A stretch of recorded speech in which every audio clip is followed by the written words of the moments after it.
What's up? For today's vlog, guys. For today's video, it's been a long time na hindi kami nakakapag-video, nakakapag-vlog. And si Marlene, si Loverboy of Milan, si Juris. Ayan, si Juris magagalit. So, nandito tayo ngayon, guys, sa Pisa.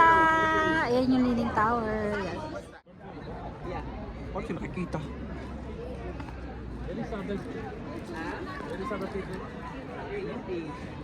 Oh, Neng, pause na. Umana ka rin. Dahil! Ito na guys, nandito na kami sa Pisa. Kita nyo naman, yung Leaning Tower natin. So yun, bumili kami ng souvenir dito. Ayan, sandali dyan. Then ito na. Pupunta naman kami ngayon ng Firenze. Kasama ko pa rin ang aking unika iha.